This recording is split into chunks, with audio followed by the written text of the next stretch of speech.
Check, check, mic check. Hello, Gigi, can you hear me?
Good evening, everyone, and welcome to the Candidates Forum for the Milford School Board. The forum is being hosted by the Milford Miami Chamber of Commerce and conducted by the Claremont County League of Women Voters. Welcome to our forum. To begin our evening, please join me in reciting the Pledge of Allegiance. I pledge allegiance to the flag of the United States of America and to the republic for which it stands, one nation, under God, indivisible, with liberty and justice for all.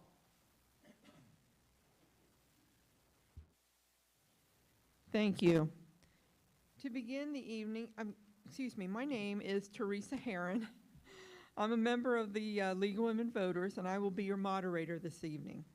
Each candidate has received a set of ground rules for the evening and has agreed to abide by them. To preserve a nonpartisan atmosphere during the forum, no campaign banners, signs, literature, handouts, or other campaign paraphernalia will be allowed in the meeting room. Each candidate will give a 3-minute opening statement. Candidates will make their statements in alphabetical order. After the opening statements are completed, I will ask questions relevant to the office and local issues. These questions have been written by members of the League of Women Voters and have not previously been shared with any candidate. Each question will be answered starting with a different candidate. Questions will be submitted from the audience on cards to a bipartisan screener for review to avoid repetition and inappropriateness. The questions are meant to be broad in nature. Questions also will be accepted via Facebook Live. These questions will be reviewed by our screeners as well. We have limited time, so we will not be able to get to everyone's questions, and we apologize for that now. We will work through this in about an hour's time this evening. That is what we are expecting. Candidates will have 1 minute to respond to each question. There will be no rebuttal time. Candidates, please watch our timers, who will hold up cards letting each candidate know how much time they have left for their opening and closing statements, as well as their answers to questions. The moderator will have the responsibility of enforcing the ground rules and format, maintaining order, and keeping the discussion focused on current election issues. Members of the audience will have an opportunity to meet with candidates at the conclusion of the forum outside the meeting room. Candidates will be allowed to distribute literature at that time outside. Let's get started.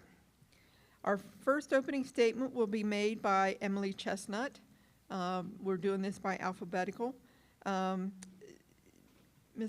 Chestnut, can you get us started with your opening statement, please? Certainly. Thank you. Thank you to the League and the Chamber for hosting tonight. My name is Emily Chestnut. I currently serve as Vice President of the Milford School Board, and I'm running for re-election this November 7th. As a working mom with 4 kids in Milford schools, I believe it's important for school board to represent the families of the district. I serve on the board during 2020 when the world upended itself and everyone had to adjust their lives, hugely impacting both work and school for every family. I was able to add personal perspective to the discussion around the impact for families when we are making decisions about Eagle Online and returning fully in person. I used my knowledge gained from my work at Cincinnati Children's to inform those decisions. I'm proud of how Milford worked through the year and the work they continue to do to close the gaps in learning loss. I excel at organization. Ask anyone I've worked with in any capacity. I probably have a spreadsheet for our work.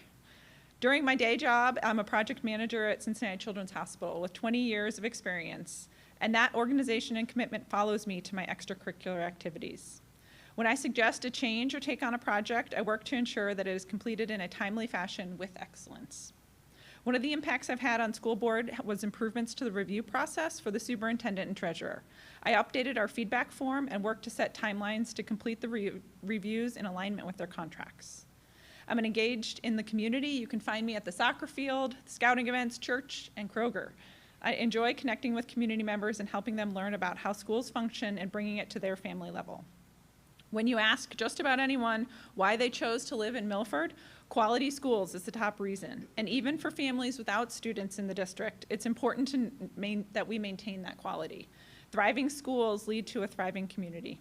Experience and commitment to the community matter. That's why I'm running for re-election to the school board. Thank you. Mrs. Powers? I'm Myra Powers, and I'm running for Milford School Board. I'm Myra Powers, and I'm running for Milford School Board.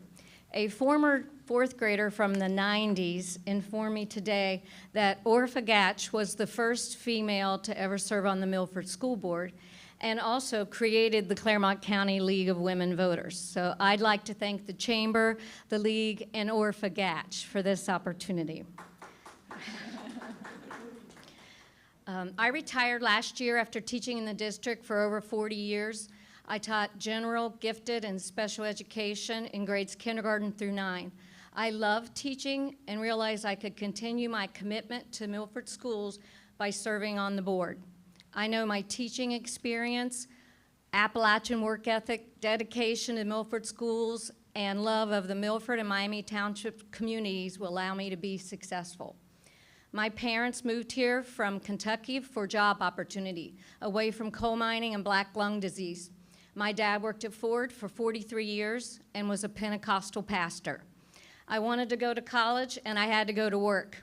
I worked in the evenings in an emergency room, Waffle House on the weekends, and at Ford in the summer with my dad. I graduated from Morehead State University in January 1981, and 3 days later I was standing in my own classroom at Milford Junior High. I knew I'd found my calling and didn't know I'd found my home. I raised my children here, and they're raising their children here. I'm very active in our community. I co-chaired the Citizens Advisory Commission, and I serve on the Milford Schools Foundation, which awards scholarships to Milford students and honors notable alumni. I volunteer at Boydie Smith, where my grandchildren attend. I chair the STEAM night there and work at book fairs, field days, and walkathons, and I deliver food for Feed Our Flock. When elected, I will work to ensure that our schools are safe for all, and as a new member of the Fixed Income Club, I will make sure there's a wise use of taxpayer money, and I will work tirelessly to keep national divisive politics out of local school board governance. We can disagree respectfully and be united for our schools. Great schools make great communities.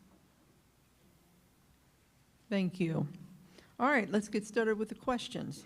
Mrs. Powers, we'll start with you. Please describe the role of a school board member in your opinion and share why you are the best person to fill that role. Well, the school board has an oversight function. They oversee the superintendent and the treasurer and are involved in the hiring of the superintendent and the treasurer. They also oversee policy and procedure, and they're an important community liaison between the community and the district. I believe my experience in teaching and over all these years and my relationships with parents, teachers, administrators, and students allow me to be an effective person in that role. I've had a lot of experience with a lot of superintendent and treasurers, and I think I'll be okay in that part too. All right, thank you. Mrs. Chestnut, your turn. Same question? Same question. Okay. It looked like you were going to pick something else. So, as Mrs. Powers mentioned, the main role of us as one of 5 board members is to work collaboratively with each other and the superintendent and the treasurer to oversee and bring our perspective to the daily functions. In the past few years, that has meant most recently a review of policy, is it up to date, and helping give impact and feedback on what that means for parents and how it would be there. So I think my perspective is helped by the fact that I am a parent in the district, engaged in the schools. I'm in the junior high and I'm in the Pattison. I know what it's like. I know what communication is like from those venues so that I can bring that perspective to the district. All right, thank you very much. Ms. Chestnut, you are up for the next question, please. What do you think are the top 3 issues in Milford schools right now?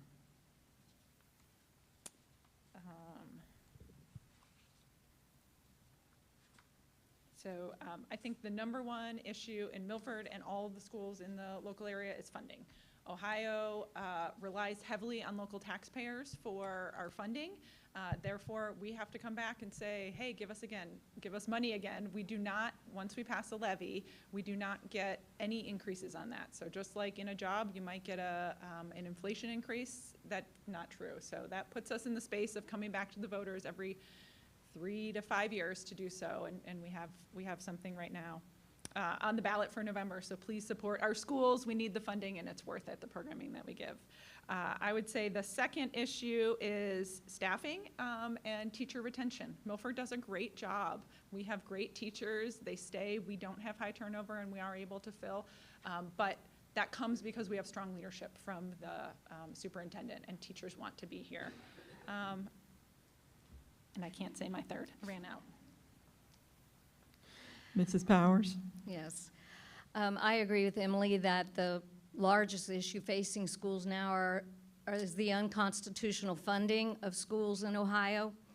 But since no one seems to be able to do anything about that, I would like the district to explore a personal income tax where this would be fair for people on fixed incomes, young adults just starting out with a lesser income, and would also require renters to pay their fair share.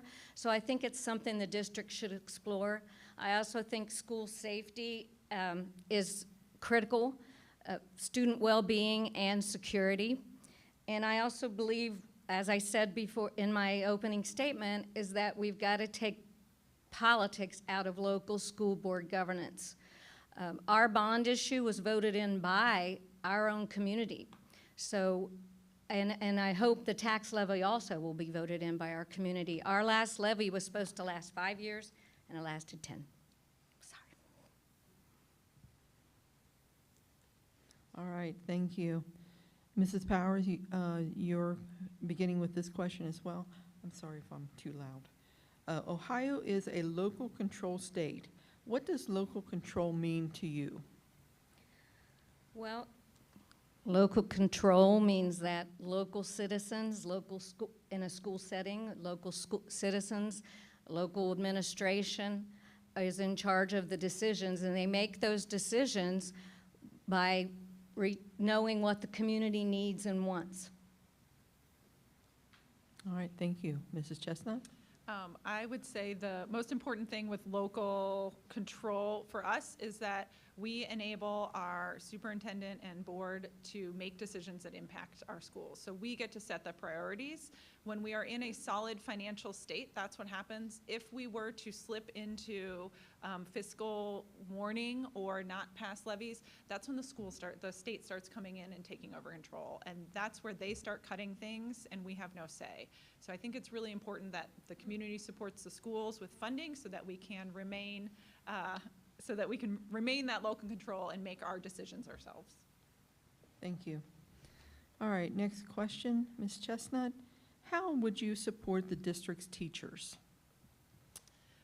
So I would support the district's teachers by supporting the programming that the administration has done. So our current administration has done a really good job at partnering with Battelle for Kids to get a picture of what makes a good workplace for the teachers. How do we support them in wellness? I know we hear a lot about mental health, especially for children. It's just as important for our staff. It's a really hard job to be out there in front of all these parents and children with all of these demands that we put on teachers. And so I think that the mental health component that we can offer to our staff will help them stay, remain happy, and thrive. We want them more than just staying, we want them to thrive.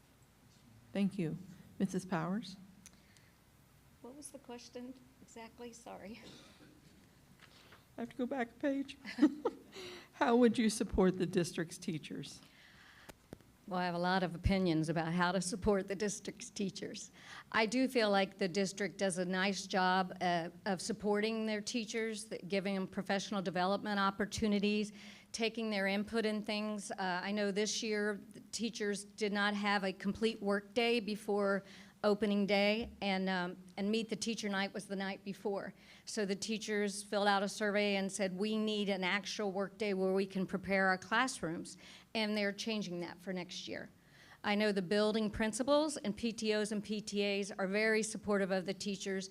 I would like the district to address a way to get more time to the teachers. We've had a lot of things added to teacher plates over the years, but nothing gets taken off.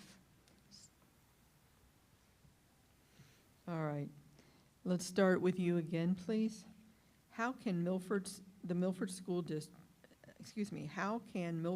District community get more involved in helping the administration and Board of Education?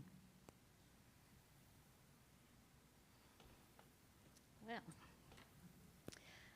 I think the community are given a lot of opportunities to do that. You know, we've had the Citizens Advisory Team in the past, and now the Citizens Advisory Commission. So I feel like that is a way to get involved. I wish people would go to the meetings more. Mr. Espy, the treasurer, has done an amazing job of making school board finance understandable, but the meetings are very poorly and sporadically attended. I know everyone's busy. I'm a busy grandma, and my children are busy parenting, but I would love to see the community get more into the nitty-gritty of just the daily operations of a school. All right, thank you. Ms. Chestnut? Yes, I think one of the best ways for community to get involved is through the Community Action Act, what's it called? CIC. Commission, there we go. So our superintendent, a year ago, almost a year and a half ago, set out to engage with community members, and that's what that group is made up of, and they bring those ideas back. I think that's really unique that he leads that and then shares their input back to the board. If people are interested in the daily activities, we do have committee meetings every month that people are welcome to, and I think if you want to see what's happening, that's a really good place to start. We have 5 committees. Come to any one of them, but you really get to hear a little bit more about how the decisions are made and just the discussions we have on any of the given topics. All right, thank you. Next question. What is your perspective on parents' rights in regards to education?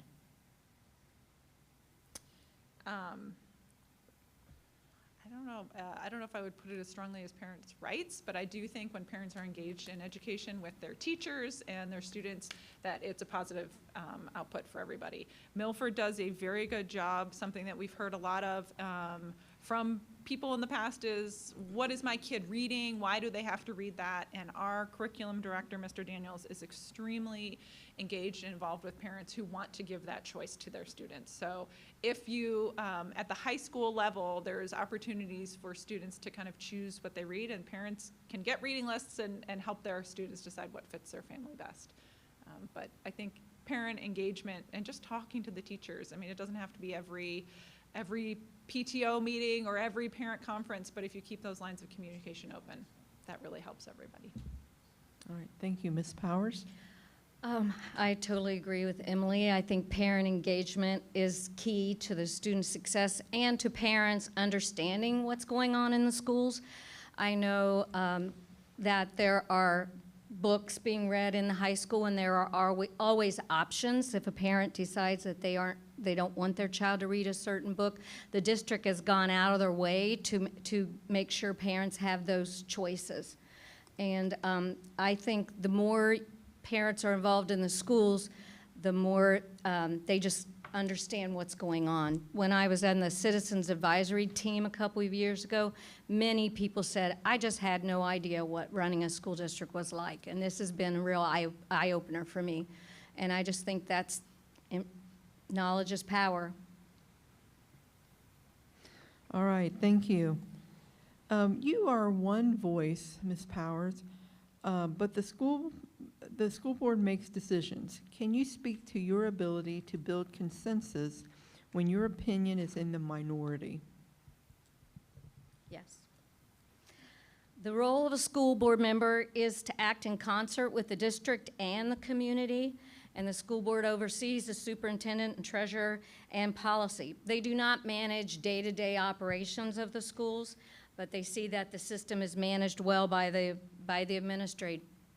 administrators. As a school board member, I will treat all board members respectfully and civilly. I think that's what's been missing lately in school board governance. And serving on a school board is an act of community service. And I have a history of positive relationships in the district with administrators, teachers, students, parents, and I can continue that in the role of a school board member. Thank you, Ms. Chestnut. I think it's important to recognize that as a board that I am 20% of any given vote, but once a vote happens, I'm 100% of that vote. So I have to go with whatever is there, and there's been times in my 4 years that I've been in my majority and in the minority, and once we decide as a board, that's the decision we go forwards with. I do think a board is, or any group of people working a team, is best built with diversity of thought and experience, and I have found in all 4 years and all of the board members I have served with, I learn the most from people who ask questions different than what I ask, and I learn from that perspective, and it helps me think in new and different ways. I hope that we're all lifelong learners, and that's very true on the board too. So the diversity of thought makes us better, and so I don't know that my job is to build consensus and always get my point as the top point. Thank you. All right. Next question. Education has become the target of hot topic issues. What skills do you have for constructive responses to controversy? I think the way that I like to learn the most is starting with tell me more. In my work, I've done a lot of creative problem solving, and I think we all, if we come to a situation with curiosity and learning, that we're in the best position. So even though the opinion might be different than mine, understanding where they're coming from and really what the outcome they're looking for, I think we can all agree a lot more than just, having to choose one issue or one thing, but learning from everybody. Thank you. Mrs. Powers? I think when dealing with hot topics and controversial issues, I think the first thing you have to do is research both sides of the position, look where the people with different views are coming from, and try to find the places where you can find consensus. I also think then a school board member should research, not research, but gather information from the community for their feelings and thoughts on the topic, because school boards are local school boards, and the thoughts and the feelings of the community are important. All right, thank you. Mrs. Powers again. Boards of education represent the public and are accountable to the public. What makes a good school board member? How should school board members work with each other and with the public? Well, I think Emily made a really good point when she said she's 20% of the decision, but then 100% behind the decision once it's made. I think the school board members can disagree, and they can disagree respectfully, but then they have to unite as the board when decisions have been made. And I have practiced that in my career, my teaching career, and how I deal with others, and that's how I would do. All right, thank you. Ms. Chestnut? So I think one of the biggest things that I have grown my knowledge of and still have room to grow is school funding and financing and why it's so important. I served on the Claremont County Board of Developmental Disabilities for 8 years and spent a lot of time learning about their funding and their waiver systems, and schools are just as complex. And so our accountability to the public is to be fiscally responsible, to be transparent, and to help them understand how all of those pieces come together. Because right as soon as you go, okay, I got that nugget, then something else comes in. And there's different ways of financing, and there's different components that go in. So as long as we can continually talk to the community about the big issues, funding being one of them, it'll help them be more engaged and understanding. Thank you. Next question. What suggestions do you have to change Ohio's unconstitutional school funding laws, i.e. the DeRolf case? Oh, I go first, right? Yes. I will say that I have not gone into House Bill 920 to exact knowledge to know what's there, but I do know that we need to reevaluate funding for schools. Columbus is sitting on a big rainy day fund. They're keeping it all, even with the new changes to taxes and home cards that we all just got in the mail. The schools actually get very little of that money, not enough to impact anything. And so I think as a community, schools are a public service. I want good roads, I want good schools, I want senior services, and we need to be talking to our local representatives, so Jean Schmidt, Terry Johnson, and reminding them that we're here, we're important here in Mid-Miami Township, and we deserve funding to keep up the services that we have. Thank you. Mrs. Powers? As I mentioned earlier, the funding, the unconstitutional funding we have in Ohio is a severe problem. And I think that people of all parties and nonpartisan people should be able to unite in demanding action that our state legislators and our state Supreme Court do something about it. All right, thank you. Are there unmet educational needs that you feel need to be addressed, and what are they? Mrs. Powers? I think there are always unmet needs, particularly for individual students. The Eagle Online year was a dramatic year, and it impacted the learning of a lot of students. The Milford School District has done a great job, brought in some great programs to help alleviate the problem. I know in reading, we added a program called Really Great Reading, and some of you might be excited to know it's all about phonics. And I got to teach that a year ago for the year, and I was blown away by the success of the program. And the most amazing thing of all about it was kids did not skip a word. They always looked at it and sounded it out. They didn't guess it, and they didn't skip it because they actually had phonics skills to decode it. So I'd like to see programs like that Thank you. Ms. Chestnut? So Ms. Powers mentioned really great reading. I think we have a learning loss that comes after COVID that we're going to spend some time working through. Reading was especially impacted, so we have, as a district, done really great reading.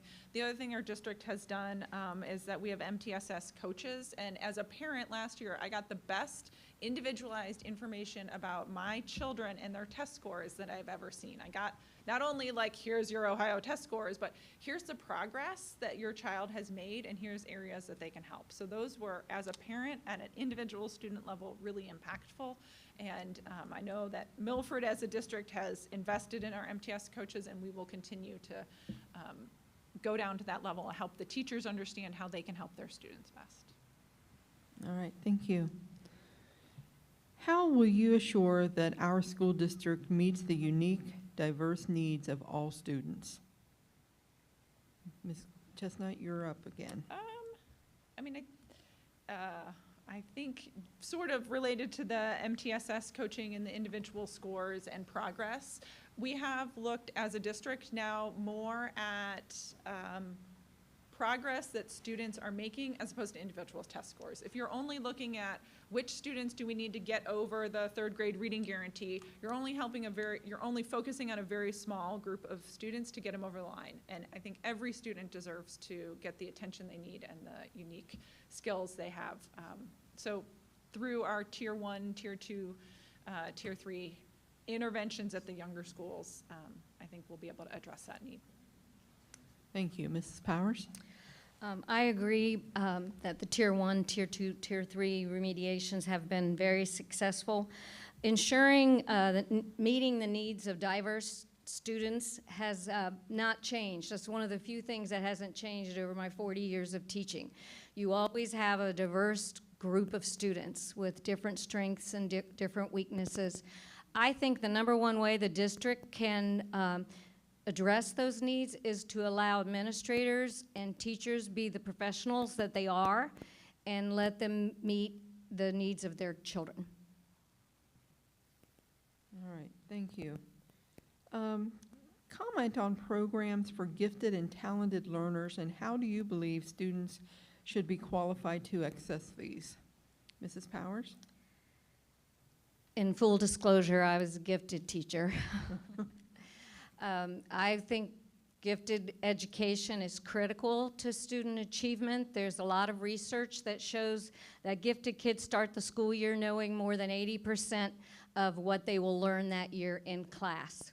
It's very easy to check out or sneak and read a book under your desk if that is the situation that a child is in. So I believe in gifted education. I would like to see it expanded. Thank you. Ms. Chestnut? Well, she's clearly the gifted teacher expert here. I'm glad she went first. But I think back to the diverse student needs. So of my 4 children who are in the district, I have kids who are on IEPs and 504s and in the gifted program. And so I see that the needs, that Milford reaches students at all levels, and I think that's what's most important. So whether it's the form of a gifted program, or I think they're calling it enrichment now, I got corrected by a student the other day, or the IEP and the inclusion, when our students go out into the real world, they don't get to choose a job with just gifted people or a job with just, IEP students. They all have to learn to work together. So I think inclusion and bringing all of the diverse abilities together makes them all better students to be prepared for life. All right, thank you. Bear with me while I read this one. How will you keep education to math, reading, writing, sciences, and out of the non-educational topics such as social and mental health and the like, not social engineering like CRT, and other programs under other titles? I think I'm first. Yes, you are. Okay. I'm not sure if I'm interpreting it the right way, but I do think that a whole student, you have to learn the basics, the math, reading, science. Those are core classes, and they all have to take. But I think a well-rounded student exposed to all of those arts. And currently in Milford, we have a really good variety of those classes. And to help students at the high school level really start to learn what they're interested in and where they kind of want to go from there. Social emotional learning is an important part of that. Mental health was really stretched during COVID for everybody, and we're seeing that. Milford was an early adopter of the mental health interventionist, which was Will Cates and is now MJ, has taken over that program. We are using the money given from Governor DeWine to its fullest to make sure that we have supports for students that they deserve. Thank you. Mrs. Powers? I also agree with Emily that a well-rounded student is in the best interests of everyone. We want well-rounded citizens. But I do think that social emotional learning is maybe a hot topic that's misinterpreted. You might have called it citizenship when you were younger, or conflict resolution. Figuring out how to deal with a neighbor and the problem you two are having together. I know teachers in the room know we do that every day on playground duty. And our curriculum, Milford Schools curriculum, follows the Ohio State Guidelines curriculum. So there's nothing we don't deliver curriculum that's not in our state's guidelines. Okay. All right, thank you. Next question is, what is the role of distance remote learning in our school district in 2023? We don't really have remote learning. It's my turn, Emily. Oh, Just kidding. okay, sorry. I'm sorry, I should have It's okay. popped in. Mrs. Powers? In full disclosure, I taught remotely and online for the entire Eagle Online year. It was exhausting. And not the best way to deliver education. But we did a great job, and we gave parents the opportunity to choose that if that's what they decided to do for their family. I'm not aware of any remote learning at all now in the district since that Eagle Online year. Thank you. Ms. Chestnut? Sorry about that. Yeah, so as Mrs. Power mentioned, we don't currently have a need for remote learning because we aren't in a global pandemic, thank goodness. I do think that the district looked very carefully at what our options going to be when it was 2020 and we were trying to come back to school. My family actually chose Eagle Online for the first semester because we needed to have, with 2 working parents, a schedule that would work. But in January, I was excited to send my children back to school because that social connection with peers and teachers really could not be replaced online. So if there is a student now that needs remote learning, there are opportunities, and we will certainly work with them as a home district if there is some need, but it's not a broad offering that we have for now. Thank you. On the topic of COVID, COVID might be making a comeback. How should the district deal with such a reoccurrence? And Mrs. Chestnut? It is my turn first. It is your turn. So we partnered, during COVID, we partnered closely with the Claremont County Health Department, and I assume we would continue to do that. We know a whole heck of a lot more about that specific global pandemic and COVID and what those impacts are like. I actually work at Cincinnati Children's Hospital, and we have just implemented masking again during respiratory season. And so it's cold and flu season, kids get gunk, and that's, we will follow that. As schools, I don't see that it's very likely that we will ever have to do massive shutdowns like we did, or I don't even foresee masking as a need again, but who knows what COVID-2 looks like. So I'd really look to our county health system for our lead guidance there. Thank you. Mrs. Powers?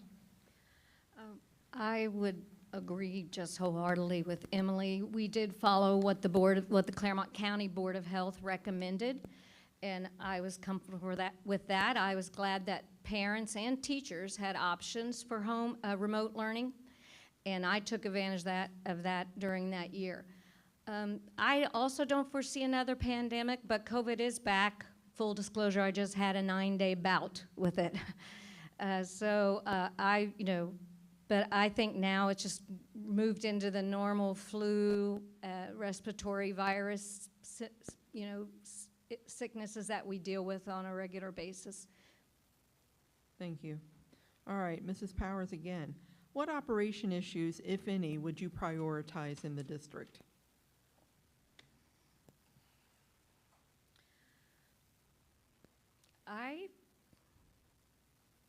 I think the district has their priorities in just the right place. I fully support the tax levy we're going for. I feel like they are taking into account inflation and everything that we're dealing with. I think Mr. Espy is doing a remarkable job, and I would not reprioritize anything.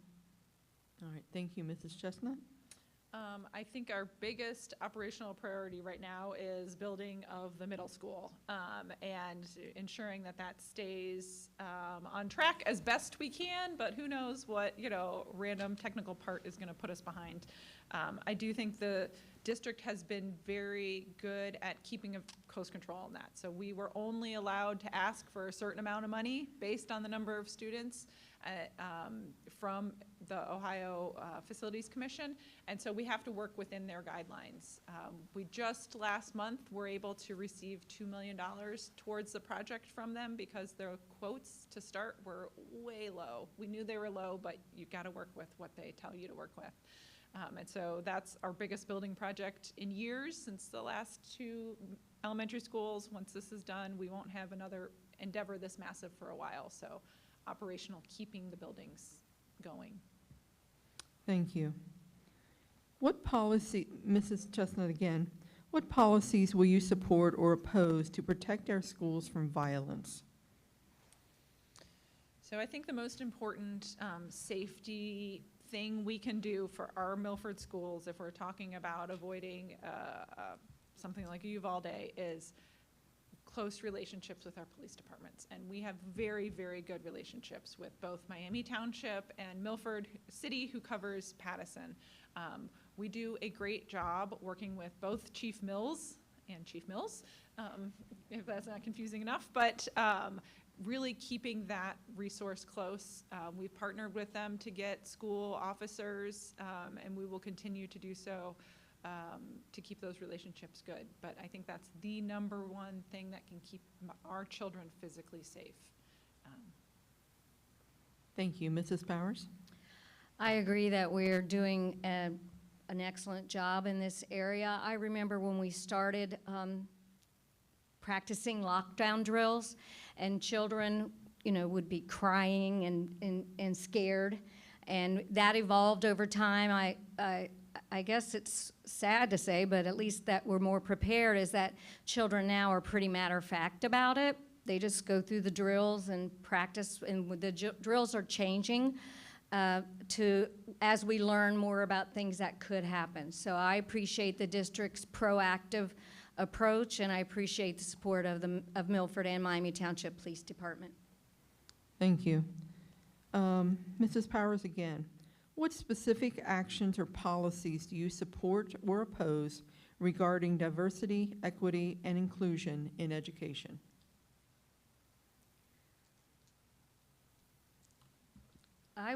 I support students and staff in our schools being safe, feeling safe and respected, and I support programs that help in that area. I believe in equity and diversity. It's a fact of life. It's in our changing world today, and I think our schools should be a safe place for everyone. Thank you. Ms. Chestnut? I think when I think about DEI in the school setting, I think welcoming and community. I have 2 junior high kids. If anyone remembers 7th grade, you probably don't want to go back. And so just really making sure that they feel welcome and safe. And I've already seen it from teachers who have reached out. I saw your daughter, was looking upset today. I wanted to check in and make sure she's there. So I think that welcome environment. As far as diversity, no one here is going to be surprised to know that Milford is not a culturally diverse area. I would love to welcome more and make students feel more welcome. That's just not who lives here right now. I would encourage whatever the staff want to do to help us open our arms and welcome that knowledge from other students, teachers, organizations. Thank you. Ms. Chestnut again. What role, if any, should our schools play in supporting social emotional learning for our students? So I think we talked about this a little bit. So I think social emotional learning, that's really that they feel safe, that they feel they have somebody they can talk to. I think that is very important for all students to feel connection. This is their 13 years in school with us is the time they will be around the most number of peers who are similar to them, and they need to learn how to relate and work in a community like that. Once they go off beyond high school, they start getting into a variety of areas, and I want them to be well prepared to engage with people. All right, thank you. Mrs. Powers? I think social emotional learning includes a lot of things that I referenced earlier, like conflict resolution, just good citizenship, getting along well with others, feeling safe and welcome and respected. But I substitute taught at the preschool a couple weeks ago, and and that's scary, let me tell you. But part of my morning is I sat on the rug and would say, "Let me see your sad face." And everybody made their sad face, and then I would say, "So what can you do when you're feeling sad?" And they said, "Tell my mom," or "Go sit by myself." They just said a few things, and we went through those emotions, just typical daily emotions, so that when that happens in real life, they have the skills to react in that moment. That's a way that's positive. All right, thank you. Mrs. Powers again, what policies will you support or oppose to protect students from bullying? I do believe bullying's a problem in schools and everywhere, really. But I do think Milford needs a systematic program that goes from school to school and bus to playground, where the teachers and the adults in charge are all reacting and working together in the same way so that there's a consistent delivery system for when these incidents arise. Thank you. Mrs. Chestnut? So I think the bullying is here. It will always be here. Unfortunately, it was here when each of you were in school. I think one of the biggest impacts today is social media. And how might we prepare our students to be responsible ingesters of social media? What does it mean when you see those things online? What is okay to say to somebody online or in person? And how do you react to that? Much like if you have a sad face, what can you do? If you're feeling left out or hurt or whatever, it is so easy to be a keyboard warrior and to go on and to say things that you can't take back, whether you mean to or not. And so I think addressing good social media citizenship is really important for all our students. Thank you. There's a lot of questions when there's only 2 candidates. I I'm know. just going to say. We're wrapping up here. Okay. What about your school district do you want to be different by the end of your term? Is it me? Me. Yes. It's me. Okay, thank you. I'm confused. What is different by the end of my term? I don't know if I have something different, but 4 years from now, the middle school will be done, and so that will be an exciting change. There's also some major changes to the athletic facilities. One of the programs that I work with is I coach Special Olympics track, and we go out to New Richmond for those meets in the spring, and I'm envious. They have a great track, and they have bathrooms, like with flush toilets. And so, I have already mentioned to Mr. Spicer, when our track is done, could we host Claremont County Special Olympics? And he's definitely willing to interact and consider what that means for us. So I think Milford can be more welcoming to the community and really show off these facilities that we're building for our students. Thank you, Mrs. Powers. What I would like to see changed at the end of my term is equitable school funding and civil, respectful board meetings. All right, that leads to another question. Leads us right into that. Is there a place for politics in the Milford School Board? Oh, she gets that one first. Oh, well, I've already said it. No, I don't think so. I think people have politics, personal politics. I have personal politics that have varied greatly over the time in my adult years. But I don't think that should be a consideration when you're making you're overviewing the policy and procedure of the district. All right, thank you, Ms. Chestnut. We are elected as nonpartisan seats, and I think it should remain that. I do think diversity of thought is good. We will always have a politically diverse community, and that's a good thing because I don't want us to be cookie cutter Truman Show or whatever that is. I want us to be able to grow and learn together, but the politics at the local level should be focused on funding and how we can talk to Columbus about things. I think everybody should be engaged in politics. I hope everybody votes. I hope you do your research, which is, this is one place to do that. And so I do hope that our civic engagement is getting more as we go forward, because voting is a good thing. All right, thank you. I think this is going to be the last question of the evening. What recommendations will you make to address the bus driver and substitute teacher shortages? Mrs. Chestnut. I go first.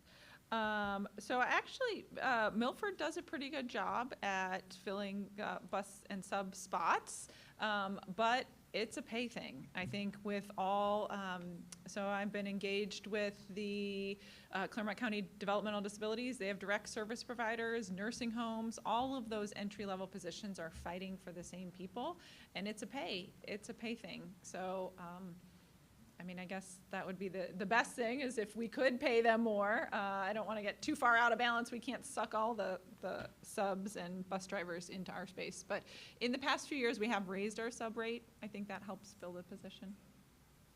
Thank you. Mrs. Powers? I agree. The pay rate did go up substantially a couple years ago, and many substitutes that taught in my building did say they hadn't subbed at Milford before. They would go to other districts because it was a difference of $25 a day. Bus drivers, that's a rough one because it is, you know, a funny day. They'll work in the morning and then they're not paid for breaks in the afternoon and then work in the afternoon. And every now and then they have to worry about busing being cut. So I think maybe a pay increase would be helpful, although I don't think that's really possible right now. All right, thank you, candidates. Thank you for a lot of questions. It's been a long evening, but thank you for an excellent forum, and that concludes our forum this evening. Before we close tonight, I would like to make a little plug, and that is for Vote 411. I urge everyone to take a look at Vote 411 for additional election information. The League of Women Voters, nationally and locally, this is a way that we help educate residents about issues and candidates. So please take a look at Vote 411. The Claremont County League of Women Voters and the Milford, Miami Township Chamber of Commerce also thank everyone for attending our forum both in person and online. We are proud to be able to present these forums like this to help residents learn more about local candidates and issues. Please have a good rest of your evening.